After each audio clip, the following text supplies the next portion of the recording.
Hello, IGNOU PCDT students. In this video, I will provide handwritten notes for MTT 51. We will discuss important exam questions, answer writing techniques, and how to attempt questions effectively in the examination. This is the index of MTT 51. There are 4 blocks in MTT 51. MTT 51 में total 4 block हैं।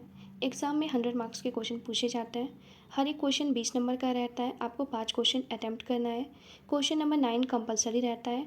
बाकी के बचे 8 question में से आपको 4 question का answer देना है। क्वेश्चन नंबर 9 हमेशा शॉर्ट नोट्स बेस्ड होते हैं। इसमें आपको 4 दिया रहता है क्वेश्चन शॉर्ट नोट्स टाइप का, और आपको उसमें से 2 शॉर्ट नोट्स लिखना होता है। हालांकि क्वेश्चन नंबर 9 का जो क्वेश्चन रहता है वो समझ के बाहर ही रहेगा, क्योंकि ये क्वेश्चन नंबर 9 जो आपका शॉर्ट नोट्स में दिया रहता है वो आपको पता नहीं रहेगा कि आपका किस ब्लॉक से आया या किस यूनिट का है। अगर आपने पहले से सब कुछ डिटेल में पढ़ के रखा है तो आपको समझ में आएगा। अगर आप 1 डे बिफोर प्रिपरेशन कर रहे हैं या फिर आप 2-3 दिन पहले से तैयारी कर रहे हैं तो आपको ये समझ में नहीं आने वाला है कि शॉर्ट नोट्स किधर से पूछा जा रहा है, और आप उनको बुक लेकर के ढूंढने में अपना समय बर्बाद कर भी नहीं सकते हैं। एग्ज़ाम में आपको 5 क्वेश्चन अटैम्प्ट करना है, जिसमें से अगर हम क्वेश्चन नंबर 9 को छोड़ देते हैं तो आपको 4 लॉन्ग क्वेश्चन अटैम्प्ट करना है, जो कि 20-20 मार्क्स के क्वेश्चन रहेंगे। ये आपको पहले कैसे अटैम्प्ट करना है हम उस पर बात करेंगे। टोटल इंडेक्स में हमारे पास 4 ब्लॉक हैं। खंड 1 है अनुवाद, अवधारणा और आयाम। खंड 2 है अनुवाद सिद्धांत। खंड 3 है अनुवाद की परंपरा। और खंड 4 है अनुवाद के नए आयाम।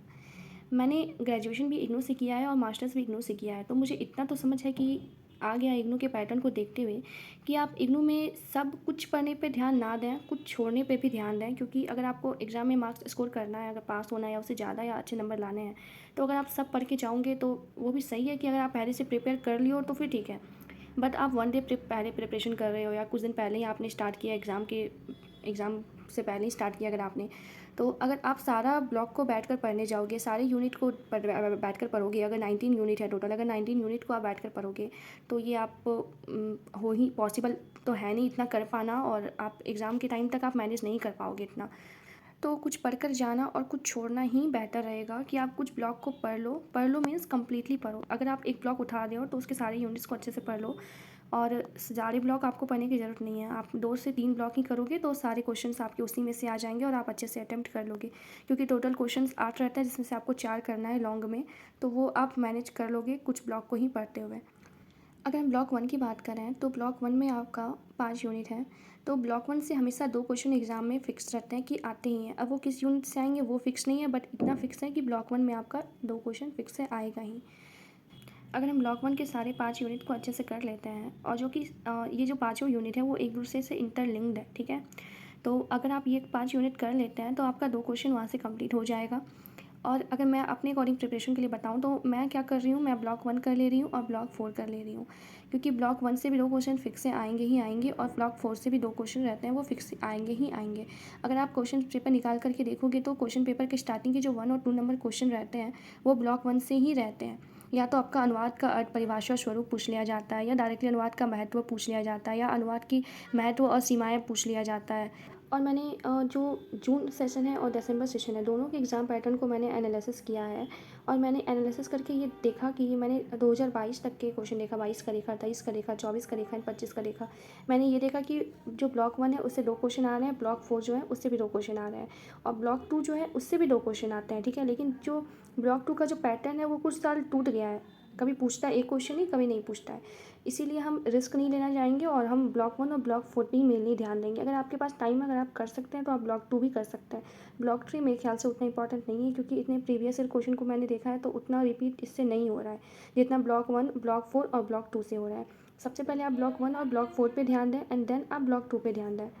अब मैं ब्लॉक 1 का सारे यूनिट का एक कॉमन आंसर बताने जा रही हूँ। जो कॉमन आंसर, आप कुछ भी क्वेश्चन आता है ब्लॉक 1 से, आप अगर आप वहाँ पे अनुवाद का अर्थ, परिभाषा, स्वरूप देखते हैं क्वेश्चन में, या महत्व देखते हैं, या चुनौतियाँ देखते हैं, या सीमाएँ देखते हैं, आप कुछ भी देखते हैं तो आप एक कॉमन आंसर जो आप एक अच्छे से, थोड़ा ईजी वर्ड में रहेगा, इग्नू के बुक से, स्टडी मटेरियल से, उसके अकॉर्डिंग ही रहेगा, बट थोड़ा ईजी लैंग्वेज में रहेगा, जिसके पढ़ के आप, आपके वो माइंड में जा सके और आप वहाँ एग्ज़ाम में उसको लिख सकें।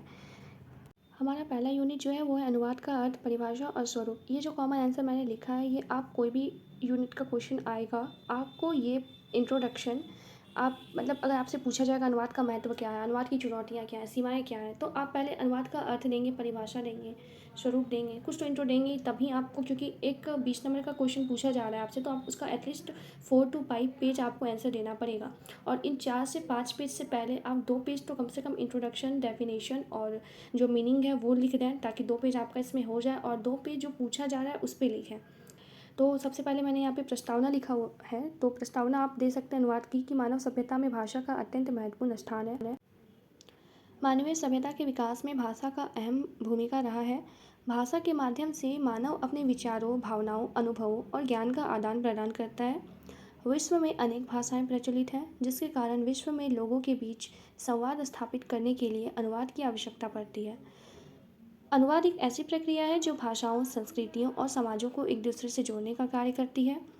आधुनिक युग को संचार, सूचना और वैश्वीकरण का युग कहा जाता है। आज विज्ञान, तकनीक, शिक्षा, साहित्य, प्रशासन, व्यापार, मीडिया सभी क्षेत्रों में विभिन्न भाषाओं के बीच ज्ञान और सूचनाओं के आदान प्रदान के लिए अनुवाद अनिवार्य हो गया है। अनुवाद भाषाओं एवं संस्कृतियों के बीच सेतु का कार्य करता है। अनुवाद की अवधारणा की बात करें, अनुवाद एक ऐसी प्रक्रिया है जिसके द्वारा एक भाषा में व्यक्त विचारों, भावों और संदेशों को दूसरी भाषा में यथासंभव समान अर्थ और प्रभाव के साथ प्रस्तुत किया जाता है। अनुवाद केवल शब्दों का परिवर्तन नहीं है, बल्कि अर्थ, भाव, शैली और सांस्कृतिक संदर्भों का स्थानांतरण भी है। इसीलिए अनुवाद को भाषिक एवं सांस्कृतिक संवाद का माध्यम माना जाता है। अब हम अनुवाद का अर्थ देखेंगे।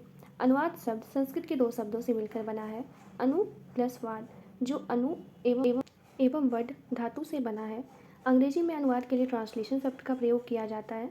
अनु प्लस वाद का अगर हम अर्थ देखें तो अनु का अर्थ होता है पीछे या अनुसरण करना, और वाद का अर्थ होता है कहना या बोलना, अर्थात पहले कही गई बात को पुनः कहना अनुवाद कहलाता है।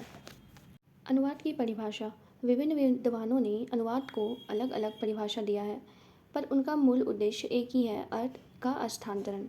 अनुवाद वह प्रक्रिया है जिसमें स्रोत भाषा के संदेश को लक्ष्य भाषा में प्रस्तुत किया जाता है। अनुवाद का उद्देश्य मूल पाठ के अर्थ, भाव और प्रभाव को सुरक्षित रखना है।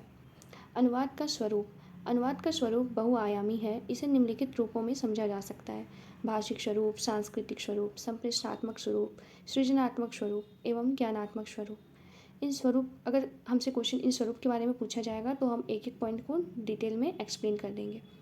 अब मैं इस यूनिट का निष्कर्ष लिख रही हूँ। अतः अनुवाद एक महत्वपूर्ण भाषिक, सांस्कृतिक और सृजनात्मक प्रक्रिया है। इसका उद्देश्य केवल शब्दों का रूपांतरण नहीं, बल्कि मूल रचना के अर्थ, भाव और प्रभाव से दूसरी भाषा में पहुँचाना है। इसके आगे अब हम अनुवाद की महत्व, प्रासंगिकता, उनकी चुनौतियाँ, सीमाएँ, अनुवद्धता, इन सभी पर बात करेंगे। अगर हमसे अनुवाद, अवधारणा और आयाम से रिलेटेड कोई भी क्वेश्चन इस ब्लॉग से आता है तो सबसे पहले हमें इतना तो लिखना है ही, इसके बाद उनका महत्व, चुनौतियाँ, सीमाएँ, कुछ भी पूछे उसको लिखना है।